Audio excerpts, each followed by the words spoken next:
दोस्तों, exit poll आने के बाद जितना खुश बीजेपी के नेताओं को होना चाहिए, उससे ज्यादा प्रफुल्लित गोदी मीडिया के एंकर हुए। दोस्तों, एंकर सुशांत सिन्हा, जिन्होंने चंडीगढ़ के मेयर इलेक्शन में रिटर्निंग ऑफिसर को बस एक वायरल वीडियो देखकर क्लीन चिट दे दी थी, वो रिटर्निंग ऑफिसर जो खुद सुप्रीम कोर्ट के आगे माफी मांग के आए कि हाँ, उन्होंने चुनाव के साथ छेड़छाड़ की, अब एग्जिट पोल पर ऐसे इतरा रहे हैं कि क्या कहे।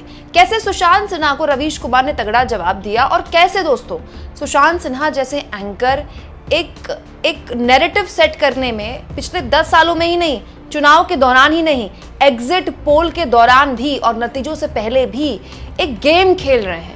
एक गेम, देश की आम जनता के माइंड को कैप्चर करने का गेम।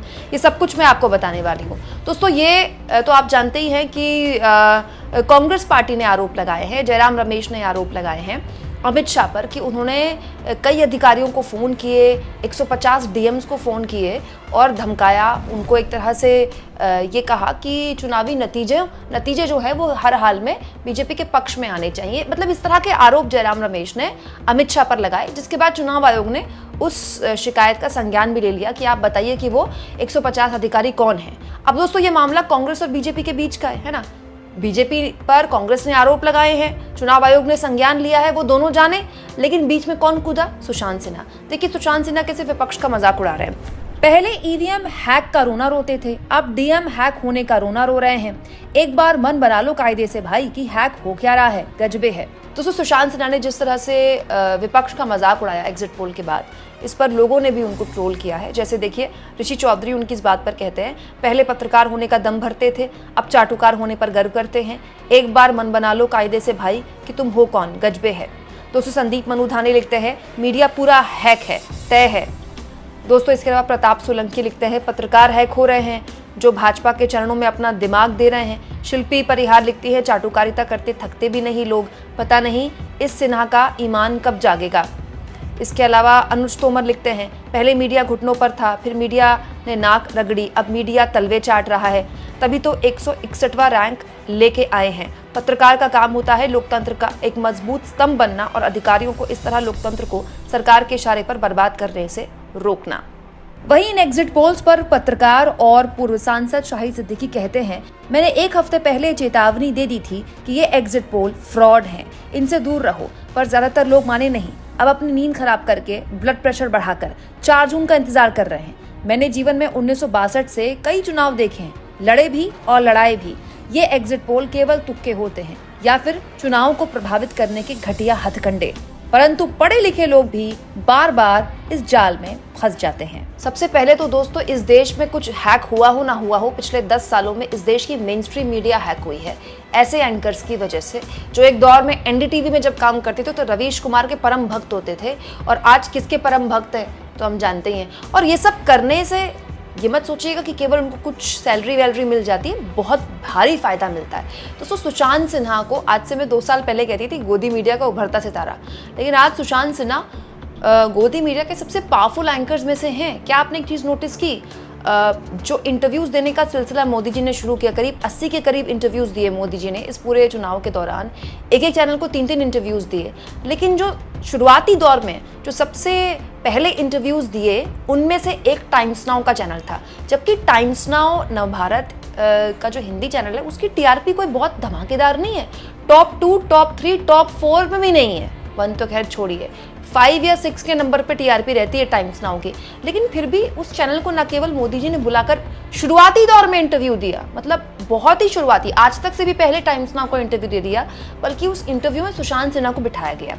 इस बीच दोस्तों, सुशांत सिन्हा को कुछ सरकारी कार्यक्रमों में बुलाया गया, जिसकी फोटो भी सुशांत सिन्हा ने शेयर की कि देखिए किस तरह से मोदी जी से उनकी मुलाकात हुई। तो सुशांत सिन्हा उन कुछ एंकर्स में से हैं जिनके हाल के कुछ सालों में सरकार के साथ करीबियां बहुत तेजी से बढ़ी हैं।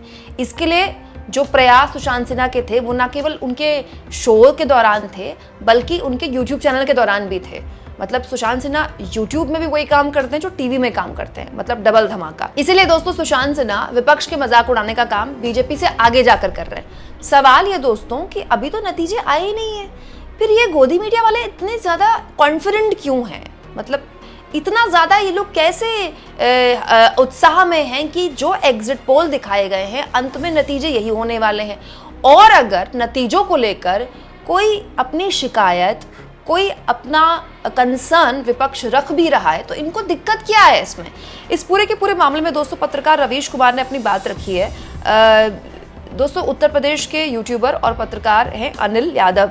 अनिल यादव यूट्यूब चैनल भी चलाते हैं और साल के 365 दिन फील्ड में ही रहते हैं। ये पिछले कई दिनों से ही दावा कर रहे हैं कि उत्तर प्रदेश में कांटे की टक्कर है और पिछले कई दिनों से दावा कर रहे हैं कि उत्तर प्रदेश में मतलब मामला हाफ हाफ हो सकता है। एग्जिट पोल से दावा नहीं करते, एग्जिट पोल में एक बार फिर से उत्तर प्रदेश में बीजेपी की लहर दिखाई गई है, लेकिन अनिल यादव ने दैनिक भास्कर का एक पूर्वांचल का एग्जिट पोल शेयर किया और कहा कि एग्जिट पोल वाले पूर्वांचल में इंडिया गठबंधन को सिर्फ 2 सीटें दे रहे हैं। अगर ये एग्जिट पोल सच साबित हुआ तो मैं अपना एक्स और फेसबुक अकाउंट 4 जून को तत्काल प्रभाव से भंग कर दूंगा, पूरे दिन उपवास रखूंगा। इस तरह की बात अनिल यादव ने कही, एक तरह से कहने के लिए कि भाई मैं फील्ड पे उतरता हूँ, मुझे पता है कि इस तरह के हालात नहीं है, एग्जिट पोल झूठ बोल रहे हैं। इस पर रवीश कुमार ने जवाब दिया। एग्जिट पोल पर रवीश कुमार क्या बोले सुनिए। चुनाव में भविष्यवाणियां गलत हो जाती हैं तो दिल पे नहीं लेते। एग्जिट पोल वाले कहां दिल पर लेते हैं, वो अगले चुनाव में फिर आ जाते हैं। बस ये कहने से बचना चाहिए कि कौन जीतेगा या हारेगा। सीट नंबर बताना या सीट बताना निजी चर्चाओं तक ठीक है, इसीलिए अकाउंट क्यों डिलीट करना, मौन जरूर रखिए। ये हमारा काम नहीं कि सीट बताते चले। मैं भी कभी उत्साह में बोल दिया करता था, लेकिन कई साल से इससे दूर हूँ, शांति है। दोस्तों हम पत्रकार हैं, हम चुनाव के दौरान रिपोर्टिंग कर सकते हैं, उसमें देश का माहौल क्या है ये हम बता सकते हैं और उसके बाद क्या नतीजे हैं देश के, वो भी हम देश के आगे रख सकते हैं। लेकिन हमको एक काम बिल्कुल नहीं करना है, हमको सरकार की चाटुकारिता नहीं करनी है, सरकार की पीआर एजेंसी नहीं बननी है। उसके लिए सरकार का अलग डिपार्टमेंट होता है जिसके लिए सरकार अच्छा खासा पैसा खर्च करती है। 2, ये हमारा कर्तव्य है, मीडिया का ही कर्तव्य है कि वो जितना स्पेस सत्ता पक्ष को देता है उसके बराबर और कई बार उससे ज्यादा स्पेस विपक्ष को दे, क्योंकि लोकतंत्र में विपक्ष जनता के मुद्दे उठाने का काम करती है, यही तो काम करती है विपक्ष। अब वो उसको करने में कितना सफल हो रही है, कितना असफल हो रही है, उसका फैसला जनता करेगी और उस फैसले पर हम एनालिसिस कर सकते हैं। दोस्तों हम पत्रकारों को इस बात का हमेशा ध्यान रखना है कि सत्ता में कोई भी हो, हमारा कर्तव्य उससे सवाल पूछना है।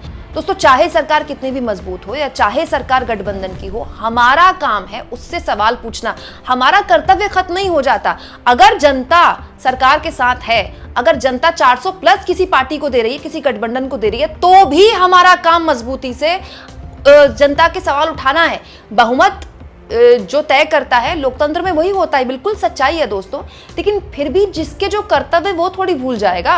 मतलब आप देखिए, अगर 400 प्लस, अगर जो एग्जिट पोल बता रहे हैं वो एनडीए वापस वाकई में हासिल कर लेता है 300 प्लस या कुछ तो 400 प्लस भी बता रहे हैं, तो इसको लेकर तो बीजेपी जश्न मनाएगी ना, गोदी मीडिया क्यों जश्न मना रहा है? दोस्तों आप इस मुद्दे पर क्या सोचते हैं कमेंट बॉक्स में जरूर लिखें और जितना हो सके चैनल को शेयर करें, सब्सक्राइब करें और थैंक्स और ज्वाइन के ऑप्शन से अगर आप चाहें तो कुछ आर्थिक मदद भी चैनल की जरूर करें।